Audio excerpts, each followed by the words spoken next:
Graham Hunter, good morning to you. How are you? Yeah, listen, whenever anybody bumps into me or where I bump, it's always their fault. So, shit, if you really need tutorials or lessons and that whole thing, or indeed send the team to me, I can teach you, don't worry. He needs to go on a night out with you, Graham. Sorry, That's Graham, it, sorry. or life, just life. There you go. Well, we start with Real Madrid because obviously they handled their business like a team of professionals last night. They did, I suppose, but there's two sides to every story. And I was sitting in the press conference last night listening to Jurgen Klopp saying, we needed a really big performance. We didn't give it.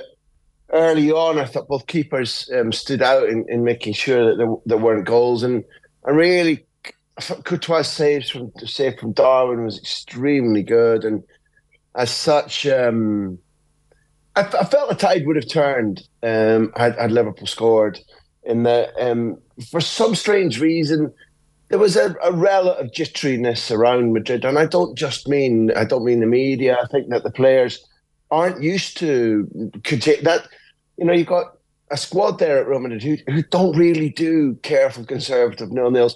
And in my opinion, they tried to win the game, ultimately got their reward. I thought that Vinicius' little assist just continues to add to his I don't know, legend's far too soon at 22, but to be in front of goal, to kind of flail at the ball and fall over and then stick out a little leg and punt it to Benzema meant eventually a win. But they don't know how to conserve a three-goal away lead. It's not been their modus operandi recently. Really, since they began to win consecutive Champions Leagues, an example would be 3-0 up against Juventus from Turin, and by the 90th minute it was 3-3, and okay, I think it was Cristiano gets the goal eventually to send them through. Last night was a really odd experience, an odd challenge for them that it's not really in their repertoire, Jen. I think we saw that.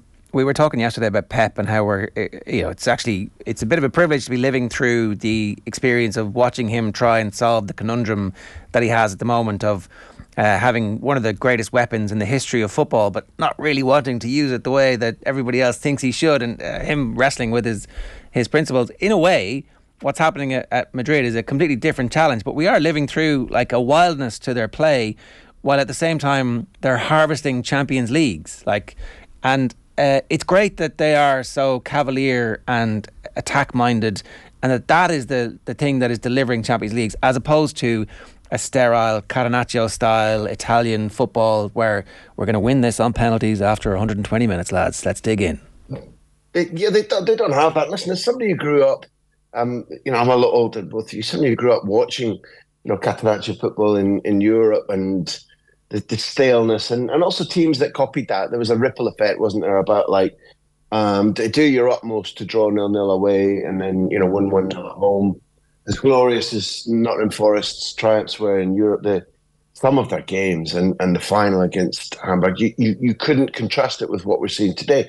Utterly glorious, inspirational in its time, but it almost seems a different sport that we're watching now. And you pinpointed Real Madrid about being, it's an enjoyable watch. They're cavalier. I agree with all of that, and they barely have it in the nature to defend in a serious way all over the pitch. It's like they're a little bit Jake LaMotta. It's got to be slug for slug, and if we're on the ropes, that's when we're our most dangerous, because there's going to be a flurry of blows.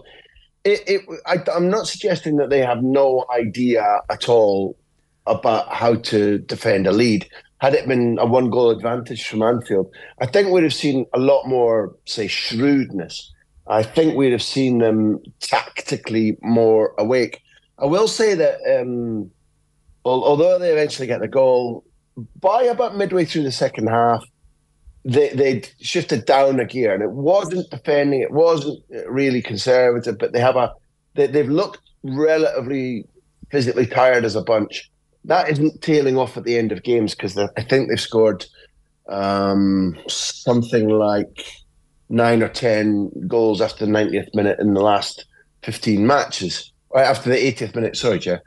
But they've got a Classic coming up on Sunday. It will be utterly decisive as to how the league goes if Madrid were to lose. And I thought I saw them conserving energy in terms of the spark, the press, the intensity of their attacks.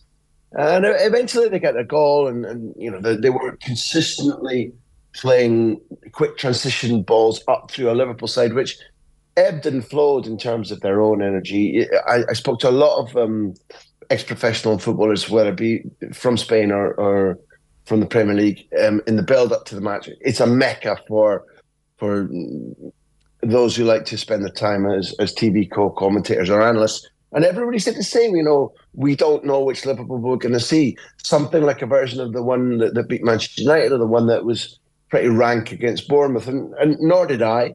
And for that reason, I thought Liverpool really intermittent, and that didn't spark Madrid into life. Had Liverpool really landed 2 or 3 blows quickly, I think we could have seen an enormously good tie. I thought the tie would finish 3-2, shows what I know. Nonetheless, Madrid march on, and there was a brilliant moment at the end. I don't know. Neither of you were in the Bernabeu, because you had to be up early for the show this morning. And I don't know how much publicity this got in Ireland. But at the end of the match, when there was still a very healthy chunk of the crowd in the stadium, Madrid put on "You'll Never Walk Alone," blasting out through all the speakers all around the stadium. And what's more, the vast majority of the many tens of thousands of Madrid fans who were still in the stadium stood up and applauded. And the reason for that, I think, was a unifying feeling between the two clubs about what they went through in Paris in the Champions League final. But above anything else, when they went to Anfield for that extraordinary, historic game, Amancio, their honorary president, a wonderful, wonderful footballer, a winger, had recently died. And Madrid thought that Liverpool had treated them exceptionally, both behind the scenes and then when they laid the floral tribute. And therefore, whoever it was just had the idea about playing "You'll Never Walk Alone." But nobody could order the Real Madrid fans to stay and stand and applaud. And that memory of sort of a gentlemanly way between two great clubs, who, where the rivalry has been a little bit pungent over the decades. There wasn't a lot of love lost after the Paris final, for example, that ended 1-0. But I thought Emilio Butragueño, that wonderful ex-striker for Spain and Real Madrid, who's now the vice president, said, true behemoths of Europe show their greatness with the gestures that each of us have given to each other over this time. And I really, really appreciated that. I know it's more, for this show, it's more about the sports, more about the personalities and the gossip and the goals and the rows. But I thought that was a genuinely beautiful Champions League moment. Really enjoyed it. In fairness, people have been in touch this morning asking us to ask you about it, because you could hear it coming through the TV as well. I think you're right, though, that game recognised game, essentially, and this is, it would have been another great final if we'd made it there. I go against that. Go. Partisan behaviour is good. We love a bit of rivalry in football. I think there's a bit of a... There's no more partisan crowd than the Bernabeu, where they're getting the white hankies against their own team. I feel like it's quite easy for Real to play that song when they've won. Okay. And there's a bit of a hashtag classy gesture about the whole thing. Shane, Madrid. Never Real. Madrid. A la Madrid. Thank you. Apologies. Well, you sorry. Here I am apologising again, Graham. I couldn't possibly... Well, let's say we bumped into each other. Nah, look, listen. You can make a little flair out of it if you want, but Madrid are extremely interested in their own well-being, which is a euphemism, and as such, don't think they've gone soft. I don't think it was soppy. I think the thing that's important is in Spanish football, when you co-commentate, just about every single week, there's a minute's silence. Minute silences are slightly more rare, for example, in the Premier League. You would both be, apart from the league in Ireland, you'd be more interested in the Premier League than just about anywhere else, I guess. And there aren't so many minute silences. In Spain, when an old socio dies or any ex-player dies, there's a minute's silence, and the image is up on the big screen before every game. Now, when you're working in co-commentary in La Liga television, it's a perpetual thing, and there is just a slightly different feel in Spain for remembering your past at all costs. I'm not saying that in any way the Premier League is out of touch, and it's cultural. It's probably more cultural than pure football.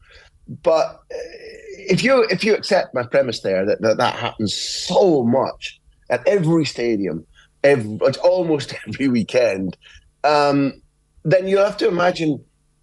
I was going to pick a figure, Ratatouille, I don't know, but when somebody of massive importance to you were to go, like Amancio to Real Madrid, and you go to a club where you could have been treated in an either indifferent or hostile way, and yet you watch them, involving Kenny Dalglish, you watch them treat you with brimming respect. The idea about repaying the gesture, I like a lot. I genuinely like it. There will be no gesture politics ahead of the Clásico this weekend in terms of making friends. In fact, it seems like it's going to be the exact opposite. There's a massive scandal brewing around Barcelona, and Real Madrid, it seems, are having a little bit of schadenfreude, issuing statements going, well, not that we're enjoying this, but we're definitely enjoying this. Well, no, there hasn't been enough Schaden or Freude for most people until very recently, because Florentino and Joan Laporta had a pretty common agenda in that they keep stoking away this Super League nonsense, I hope. And therefore, every other club in the Premier League, apart from Real Madrid, had issued communiques saying, this is potentially a scandal. We want the truth. It's time to investigate. Let's lift up all the carpets and show where the villains are. And if proven guilty, we need ultimate sanctions. And Madrid hadn't. And therefore, it was only once the criminal prosecution had been weighed up and it had been deemed that there was sufficient evidence to proceed that Florentino Perez gave the thumbs up to Real Madrid, joining the clamour for serious explanations. The two sides of the case are that the tax office in Spain suddenly discovered payments from Barcelona to an ex-referee who had a position in the refereeing hierarchy for the federation, but not an executive role, and therefore Barcelona are saying, we paid these sums for advice and counsel and la la la, and many clubs in the Liga have employed ex-referees to guide them about sometimes as simple as how are the laws being interpreted this year, or equally trying to make sure referees, when they come to the stadium, are greeted by an ex-colleague and you look for a favourable reaction, all that kind of stuff. But it's not uncommon. And Madrid have done that themselves, hired an ex-referee, ex being the absolutely crucial word. Barcelona were paying these sums for whatever reason to a man who was still involved in the way that the refereeing was run in Spain. And as such, the worst that they can be accused of, and in Spanish law, and proving that any kind of corruption or bribery has taken place, is not as important as proving that there was any attempt whatsoever. And therefore, the bar of evidence is lower than you might expect. And as such, if at the moment it seems very difficult for Barcelona as an institution, it's not the current Barcelona setup, but over the last, say, 20 years, to escape extremely serious punishments once this is proven. But the bar for proof seems lower than you might expect. It's a very damning situation. And you're right, the timing is quite good comedy in that Madrid have joined the clamour formally immediately before a Clásico. Whether that actually affects the atmosphere of a Clásico, where there'll be very few Real Madrid fans, where if Xavi's team wins, and this is Xavi's fifth Clásico as Barcelona manager, yet his first at the Camp Nou, which is the bizarre modern way of the world. But if Barcelona were to win, they'd be 12 points clear with 12 games left. And therefore, I'm not actually sure that the current situation in Madrid saying, yeah, we want explanations about this refereeing scandal too, it makes the atmosphere any more brittle than it would have been already. Graham, even if you look at Barcelona's financial situation, I'm sure at the start of the year when they were setting out all their budgets, they were looking at getting to a Champions League quarter-final, maybe semi-final, and then, of course, maybe getting to a Europa League final when that plan went out the window. That's not going to happen. There's a lot of shortfall in revenue there. And looking at people like Gavi, maybe in that squad, whose contract issue is up in the air, like, is Gavi a potential option for a Man City or a Liverpool at some stage this summer if the finances don't work out for Barca? I think you're being realistic there. The player undoubtedly wants to stay. That's been made clear by his brief statements and his agent's words. And Barcelona have continuously said, we're striving to get the situation. The situation, really briefly, is that he was so good that he'd been promoted to a first team salary, and his jersey number was changed, re-registered with La Liga, and that took a court battle to achieve, because La Liga said your financial fair play is not sufficiently up to scratch, and therefore he's going to have to stay on a junior salary. He's going to have to stay on a not reserve team, but a junior salary. And clearly that's a big blow to a player, any player that is giving their all the time. And Gavi was extraordinary at the weekend at San Mamés against Athletic, trying to dive in and tackle people with his head. He's just a little typhoon, a phenomenal footballer.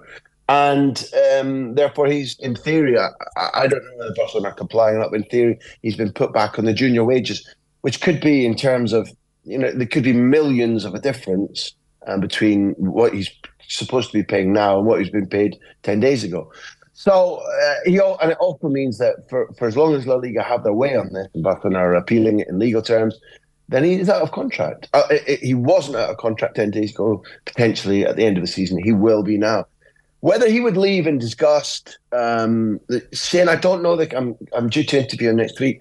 I don't know the fella well enough to say to you, yeah, he's had enough. He's up to his nose. Thank you. But every serious big club around Europe will be throwing everything that they've got at trying to persuade him to leave, because he is that good. He's going to be that important, and his style of football would absolutely fit anywhere. His temperament is off the scale. His will to win is off the scale, and therefore he's got some John Giles in him. That's right. He's got some classic John Giles in him, and therefore, can I give you, lads, higher praise than that? No, you absolutely can't. I hope Unai Emery is already on the phone to him. Graham, great stuff. Who's going to win? Is Xavi going to do it? Is he going to win his first home Classico? Oh, thanks, Jared. Just like that, man. You want a one-sentence answer. I think, yeah, okay. Vinicius and Araujo have been paired. Xavi has moved Araujo to right back in 4 of his Clásicos so far. And every time Barcelona have won, and they've won on a 9-1 aggregate. The only time Araujo was missing, Real Madrid win. Real Madrid have to come up with a way to unshackle Vinicius when Araujo is moved from centre-back to right-back to mark him. If Araujo is successful, Barcelona win. If Vinicius and Ancelotti come up with a scheme to liberate Vinicius from the Uruguayan, Barcelona haven't won a home Clásico, a Camp Nou Clásico for 4.5 years. There's the battle. Whichever of those two players is dominant, their side will win. Tune into La Liga TV for more. Graham, great stuff. Thanks a million. So, Graham Hunter there, giving us some thoughts on that.